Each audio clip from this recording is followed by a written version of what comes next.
வழங்கப்படுகிறது.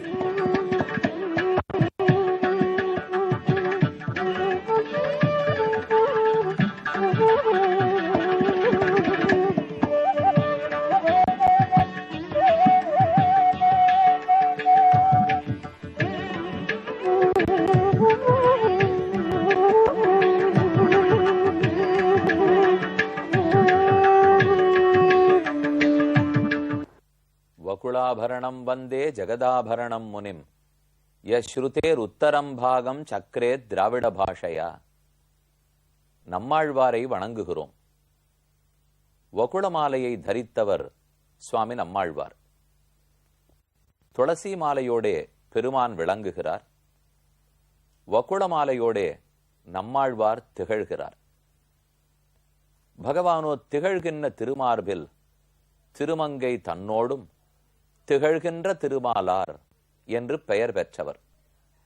ஸ்ரீ மகாலட்சுமியை தன் திருமார்பிலும் தன் தோள்களிலும் முடியிலும் துளசி மாலையும் தரித்தவர். 4 தோள்களோடு இருப்பவர்.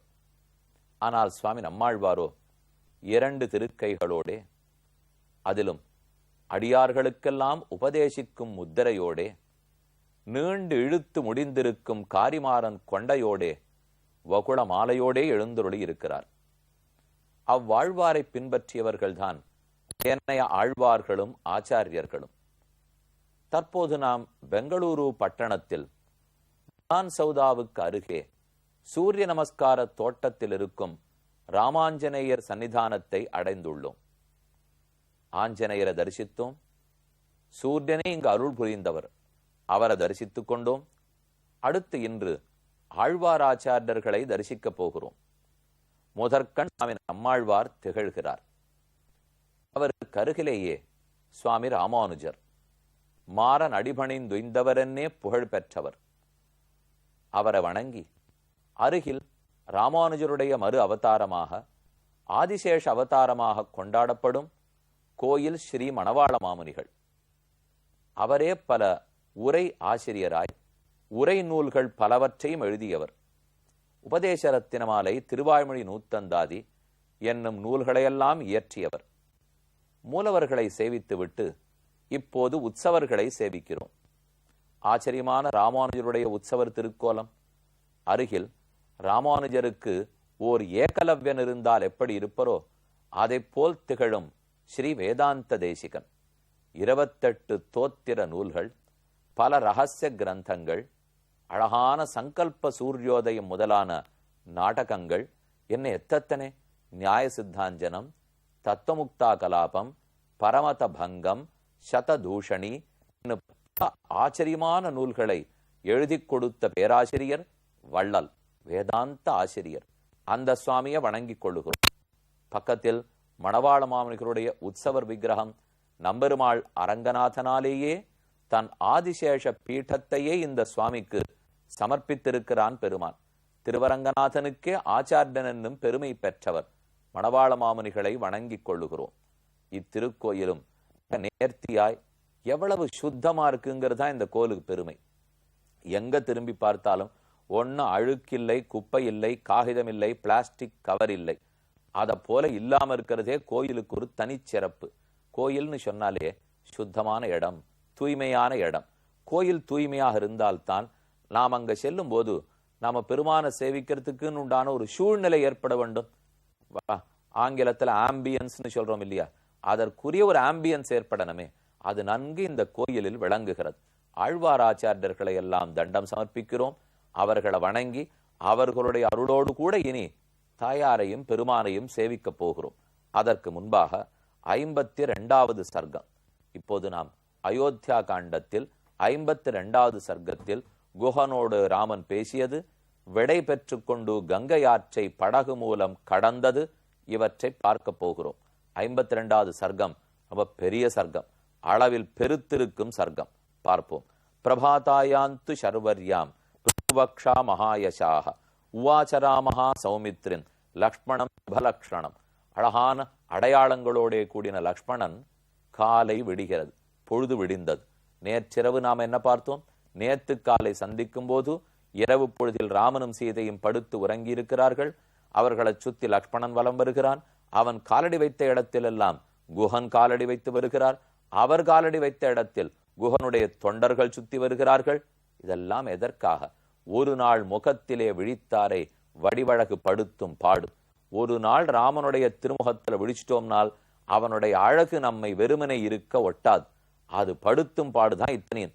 அந்த ராமனுக்கு என்ன வந்துடுமோ என்ன வந்துடுமோ என் ஒத்தத்தரையும் பயப்பட வைக்கிறது இல்லையோ. ஏன்னா லக்ஷ்மணனையே சந்தேகப்பட வைக்கிறது. லக்ஷ்மணனே ராமனுக்குன்னு உயிரை கொடுக்கிறவர். அவரை பார்த்து குஹன் சந்தேகப்படுகிறான். நேற்று வந்த நண்பன் குஹன், கூட பிறந்து இத்தனை நாளா அங்கேயே இருக்கிறவன் லக்ஷ்மணன். ஆனா அந்த கூட பிறந்த லக்ஷ்மணனை கூட சந்தேகப்பட வைக்கிறதுனால் அது ராம பக்தி. ராமனுடைய அழகு இவனை படுத்து பிசைந்திருக்கிற பாடு. அதனாலே லக்ஷ்மணனையும் அதிசங்கை கொண்டான், பெரும் சந்தேகம் கொண்டான் குஹன். குஹன சந்தேகப்பட்டு குஹனுடைய பரிகரங்கள் சுத்தி சுத்தி வரா. நம் அரசனுக்கு அப்படி ஒன்றும் படிப்பறிவில்லையே, இவர் எதற்கு பின்னால் போகிறார்? ஒருவேளை இவரும் கைகேயோட கூட்டோ? ராமனை நாம் காத்து கொடுக்க வேண்டும் என்று குஹனுடைய தொண்டர்கள் சுத்தி சுத்தி வருகிறார்கள். மொத்த பேரும் பிரதட்சணம் பண்ணிருக்கா. 2 பேர் நிம்மதியா தூங்கி கொண்டிருக்கிறார்கள். சீதாராமர்கள் தூக்கம், மத்த எல்லாரும் பிரதட்சணம். அப்போது லக்ஷ்மணன் கூறின வார்த்தை, எனக்கு எங்கேயான இப்ப தூக்கம் வருமா? கதம் தாசரதௌ பூமௌ சயானே சகசீதையா சக்யா நித்ராமயா லப்தும் லப்தும் ஜீவிதம் வா சுகானிவா. ஒரு நாளும் எனக்கு தூக்கம் வராது. இவர்கள் இருவரும் திரும்ப போய் தங்கள் மன்சத்தில் படுக்கையில் படுக்க வேண்டும். அப்போதுதான் என் கண்கள் தூங்கும். ஆண்டாளுடைய போஷரம், மென்னடையன்னம் பறந்து விளையாடும் வில்லிபுத்தூர் துறைவாந்தன் பொன்னடி காண்பதோர் ஆசையினால் என் பொறுகையற் கண்ணினை துஞ்சா. அழகான இந்த 2 கண்கள் ஒரு நாளும் தூங்காது. காரார் திருமேனி காணுமளவன் போய் சீரார் திருவேங்கடமே திருக்கோவலூரே மதில் கட்சி ஊரகமே பேரகமே பேரா மருதிருத்தான் வெள்ளரையே வெக்காவே பேராலி தன்கால் நரையூர் திருப்புலியூர் ஆராமம் சூழ்ந்த வரங்கம். திருவங்கியாழ்வார் சாதிக்கிறார், பெருமான போய் அனைத்து திருத்தலங்களிலும் சேவிச்சு முடிக்கிற அளவுக்கு என் கண்கள் தூங்காது. கண்ணனையே கண்ணாக அடைகிற அளவுக்கு வடபத்திரசாயிய சேவித்தால் தான் என் கண்கள் தூங்கும், அதுவரை தூங்காது. இது ஆண்டாளுடைய பாடம். அதே போல லக்ஷ்மணன் கூறுகிறார், இவர்களிடம் நாட்டுக்கு திரும்பி பட்டாபிஷேகம் பண்ணிக்கொள்ள வேண்டும், அதுவரை என் கண்கள் தூங்காது. அவர் தூங்காமல் இருக்கிறத சொல்றதா? அவரை கண்டு குஹன் தூங்காமல் இருக்கிறத சொல்றதா? குஹனுடைய தொண்டர் தூங்காமல் இருக்கிறத சொல்றதா? இப்படி இரவு பொழுது நீண்டு கழிந்தது. காலை பொழுது புலர்கிறது. ராமனும் எழுந்திருக்கிறான். குஹன்னு சொல்லும் போதே ராமன் உள்ளத்தில் ஒரு கனிவு, பேர் அன்பு. ஏன்னா ராமன் எதற்கு தெரியுமா மயங்குவார்? கண்ணனாகட்டும் ராமனாகட்டும் 10,000 கொடுக்கிறோம், பொருள் கொடுக்கிறோம், பட்டாட்டோபம் பணக்காரத்தனத்துக்கு மயங்குவதில்லை. அபிகமாச் செய்வ ஸ்நேக சந்தர்சனேனச்ச. பெருமாள் எழுந்துருளும் போது கதவு திறந்து வச்சு பூர்ண கும்பம் கொடுத்து அவனுடைய திருவடிகளை விளக்கேற்றி வைத்து வெத்தலபாக்கு பழம் சமர்ப்பித்து, தேவரீர் இந்த குடிசைக்கு வருவதற்கு என்ன பாக்கியம் பண்ணிருக்கணும், இத்தனை நாள் இது அடி எனக்கு கிட்டாம படுத்துதே என்று வருத்தத்தோட பிரார்த்திக்க வேண்டுமோ இல்லையோ? அதுதான் இவருக்கு இருக்கக்கூடிய பெருமை. அப்ப குஹனுக்கு அது உண்டு. உள்ளத்தில் இருக்கும் தூய்மையான அன்பு, பக்தி, அந்த ஸ்நேகத்தை தான் பெருமான் எதிர்பார்க்கிறாரே தவிர பணம் கொடுத்தோமா காசு கொடுத்தோமா அதில் அவர் மயங்குவதில்லை. நாம பகவானுக்கு ஒண்ணு செய்கிறோம், திரும்ப என்ன எதிர்பார்க்கிறோம்ங்கிறது தான் முக்கியம். எதையும் எதிர்பார்க்காம செய்தால் அது தூய அன்பு. ஏதோ ஒன்னை எதிர்பார்த்தால் அது விலை பேசும் அன்பு. ஆண்டாள் தன் திருப்பாவை 5வது பாசுரத்தில் மாயனை மண்ணு வடமதுர மைந்தனை தூய பெருநீர் யமுனத்துறவனை ஆயர் குலத்தினில் தோன்றும் அடிவிளக்கை தாயை குடல் விளக்கம் செய்த தாமோதரனை தூயோமாய் வந்து நாம். தூயோமாய் வந்துன்னு 5ஆம் பாசுரத்திலும் இருக்கு. அதே போல திருப்பாவை 16ஆம் பாடலில் நாயகநாயனன் நந்தகோபனுடைய கோயில் காப்பானே, கொடித்தோன்னும் தோரணவாசல் காப்பானே, மணிக்கதவம் தாழ்திரவாய் ஆயர் சிறுமியரோமுக்கு அரை பறை மாயன் மணிவண்ணன் நன்னலே நேர்ந்தான் தூயோமாய் வந்தோம் துயிலழப்பாடுவான். அங்கும் தூயோமாயின்னு இருக்கிறது. இந்த தூய்மை என்ன? இதோ குஹனிடத்தில் இருந்த தூய்மை. அவன் தேன், தினைமா, மற்ற வகையான பழ வகைகள், காய்கள், கனிகள், வேர்கள் இதெல்லாத்தையும் கொண்டு ராமனிடத்துல சமர்ப்பிக்கிறார். எதையும் எதிர்பார்த்தல்ல. அவன் என்ன மெத்த படித்தவனா, இல்ல அவன் என்ன பணக்காரனா, பட்டாட்டோப்பமா? ஒன்றும் இல்லை, ஏழை. அவ்வளவுதான் அவன் அறிவான். ஆனா எளிமையாக இருந்தாலும் தூய்மை வலிமையானது. அவன் பக்திக்கு இருக்கிற தூய்மை, அந்த தூய்மையான பக்தி இருக்கிற வலிமை, இதைத்தான் ராமன் பார்க்கிறான். தவிர நீ எங்கு பிறந்தாய், எங்கு வளர்ந்தாய், என்ன படித்தாய், இதை பத்தி ராமனுக்கு கவலை இல்லை. இதுல இருந்து ஒண்ணு புரிஞ்சுக்கணும், வெளி உலகத்திலே வேலை பார்க்கணும், முன்னுக்கு வரணும்னா காம்படிட்டிவ் வேர்ல்டு. இன்னைக்கு எல்லாரும் சொல்றோமோ இல்லையோ, ஒரு காம்படிஷன் எக்ஸாமுக்கு போனோம்னா 99.999 வாங்கினா தான் சீட்டு. எல்லாரும் இப்ப அந்த நாள் ஏதோ 75க்கு மேல வாங்கினா 90 வரைக்கும் வாங்குவான்னு சொல்லுவோம். இப்ப 99ல இருந்து 99.99க்குள்ள மொத்த சீட்டு முடிஞ்சு போடுது. ஆரம்பிக்கிறது 98, முடியறது 99 நாள். எந்த சீட்டு கிடைச்சி என்னைக்கு படிச்சு என்னைக்கு பிள்ளை முன்னுக்கு வருது? இன்னும் ஒண்ணு இந்த விஷயத்துல நம்ம ஞாபகம் வச்சுக்கணும். அப்படி ஒருவேளை இந்த புள்ளி வாங்காத படுத்து பொண்ணு பிள்ளைனால் கோச்சதுல அர்த்தமே இல்லை. இருக்கிறது பரீட்சை 3 மணி நேரம். அதற்குள்ள படிச்சிருக்கிறத சொல்லத்தான் போறார்கள். திருத்தரவர்கள் எல்லாத்தையும் பார்த்து வேற திருத்தி இருக்கணும். 1-2 மார்க்குங்கிறது இப்படி அப்படி போகத்தான் போகும். ஆனா அந்த 1-2 மார்க்ல வாழ்க்கையே போயிடும் நம்ம நினைச்சு கூடாது. இது தப்பு எண்ணம். அதை நம்ம பிள்ளைகள் தலையிலையும் சுமத்தினோம்னு வச்சுங்க, என்ன இது இவ்வளவுதான வாழ்க்கைன்னு தோணி போடும். பகவான் சிருஷ்டிச்சிருக்கிறது எவ்வளவு உயர்ந்த பயனுக்காக. வெறுமே இந்த 1.25 மார்க்கிலையும் 1/4 மார்க்கிலையுமா வாழ்க்கை கட்டுப்பட போறது? நல்ல மார்க்க பத்தி புத்திசாலித்தனத்தை பாக்குறது வெளி உலகம். அன்பையும் தூய காதலையும் பக்தியும் பாக்குறது தான் பகவான். இது வேறே அது வேறே. இந்த இடத்துல இட நெருக்கடியே கிடையாது. பெருமாள் ஆர்ட்டியான பக்திக்கு இத்தனை சீட்டு தான் அலாட் பண்ணிருக்கேன் அப்படின்னு எப்போன்னு சொல்லியிருக்காருன்னு. யார் வந்தாலும் வா, அதான் இவர்களுக்கு தெரியும். ஆனா வெளியில போனா ஆஸ்பத்திரிக்கு போனாலும் அட்மிஷன் கிடைச்சாதான். இங்க அட்மிஷன் இல்லைன்னா வேற எங்கேயான அட்மிஷன் கிடைச்சிரும். ஆஸ்பத்திரி அட்மிஷன் கிடைச்சதுன்னா சரி, தப்பி பிழைக்கலாம். அட்மிஷன் இல்ல, ஹார்ட் அட்டாக் கூட போனாலும் பெட் இல்லை, இங்க இருக்கலாம். ஆனா ஆன்மீகத்துல அந்த பேச்சுக்கே இடம் கிடையாது. யாரா இருந்தாலும் வரலாம். ஏன்னா பெற்றவன் அல்லவா பகவான். நம்ம பெத்தவள் மகாலட்சுமி, பெற்றவன் பகவான். அப்ப குழந்தை வருதுன்னு சொன்னா பரீட்சை வச்சு எந்த பெற்றவன் ஏத்துக்கிறது இல்லை. ஆசையை பொறுத்து தானே ஏற்றுக்கொள்ளுகிறான். தூய்மை இருந்தா ஏத்துக்கு போறார். குகனிடத்துல அந்த ஆசை இருந்தது, அன்பு இருந்தது, தூய்மை இருந்தது. அதைத்தான் ராமன் பார்த்தாரே தவிர இவர் 10-15 கொடுப்பாரா மேல. அப்ப அவர் கொடுத்து ஒண்ணு ஆக வேண்டிய ராமனுக்கு இருக்கிற பட்டாபிஷேகத்துக்கும் சக்கரவர்த்தி பெருமைக்கும் இவன் கொடுத்து அவனுக்கு அடைய வேண்டியதில்லை.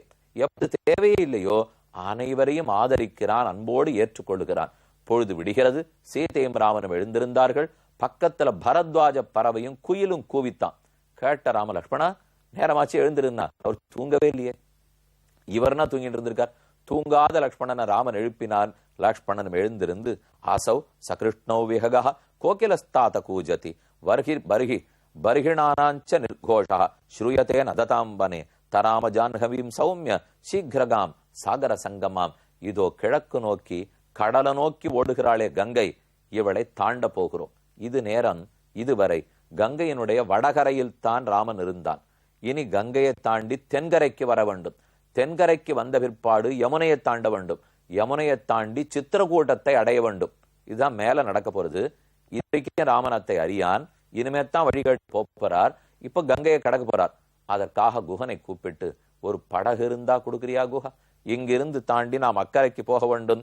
அஸ்ய வாகன சயுக்தாம் கர்ண கிராகவதீம் சுபாம் சுப்ராராம் திருடாம் தீர்த்தே சீக்கிரம் நாவம் உபாகர. சீக்கிரமா ஒரு படகை கொண்டா. ராமனே ஒரு படகு. சம்சாரம் என்னும் இக்கரையிலிருந்து வைகுந்தம் என்னும் அக்கறைக்கு கொண்டு போய் சேர்க்கும் படகு பகவான். அவனே நாவாய்னு சொல்வார்கள். திருநாவாய்ங்கிற கஷேத்திரத்தில் முகுந்தனா பெருமாள் எழுந்துள்ளிருக்கார். மலையாள திபதேசங்களில் நாவாய் முகுந்தன்கிறவர் வடக்கே இருக்கார். கேரளத்தில் ரொம்ப ஆசமான கஷேத்திரம். அப்ப ராமனே படகு. அந்த படகு இப்போது ஒரு படகு கேட்கிறது. ருச்சிராம் நாவம் குஹாய பிரத்யவேதயது ததஸ்ஸ பிராஞ்சலிர் பூத்வா குஹோ ராகவம் அப்ரவீத் உபஸ்திதேயம் நௌர்தேவ பூயஹ கிங்கரவாணிதே. சொல்லி முடிப்பதற்குள் படகை கொண்டு வந்து நிறுத்தினான். கைகூப்பின குஹன், ராமா இன்னும் என்ன வேணும் சொல்லு. குஹ படகை கொண்டு நிறுத்திட்டேன். நாவாய் வேட்டுவன் அடியேன். நீ ஆணையிட்டதை செய்ய காத்திருக்கிறேன். தவாமர சுத பிரக்ய தர்த்தும் சாகரகாமினீம் வாச்ச மகாதேஜாக ராமோ குஹம் இதம் வச்சஹ கிருதகாமோஸ்மி பவதா சீக்கிரம் ஆரோப்பியதாமிதி. நீ செய்திருக்கிற தொண்டால் நாம் மிகவும் ஆனந்தப்பட்டோம். ஹே லக்ஷ்மணா, சீக்கிரமாக சீத்தை ஏறச் சொல். நீயும் ஏறு, அடுத்தது நானும் ஏறுகிறேன். இக்கரையிலிருந்து அக்கறைக்கு போவோம். ராமமேவம் து தர்மஜ்யம் உபாகத்திய வினீதவது கிமகம் கரவாணீதி சூதா பிராஞ்சலி ரப்ரவீத். இவர்களெல்லாம் ஏறுவதற்கு தயாரான உடன் கைகூப்பிண்டு சுமந்திரன் கேட்கிறார், ராமா அடியேனுக்கு என்ன ஆணை? தேரோடு இவ்வளவு தூரம் வந்தேன். இந்த தேரை எடுத்துக்கொண்டு அக்கறைக்கு வரவா, அல்லது உன்னை பின்தொடர்ந்து படகோடு வரவா? உம்மை எப்போதும் அடியேனை கூடவே வைத்துக் கொண்டு பணிகொள்ள வேண்டும். திரும்ப அடியேனை போகச் சொல்ல வேண்டாம் என்று சுமந்திரன் இந்த இடத்தில் வந்து கேட்கிறார். இதுவரைக்கும் அவரவர்கள் அனுப்பிச்சு விட்டுட்டார் ராமன். சுமந்திரன் உதவியோட இத்தனை தூரம் வந்தாச்சு. இனி சுமந்திரனிடத்தில் என்ன பதில் இருக்கிறான்கிறதை பார்ப்போம்.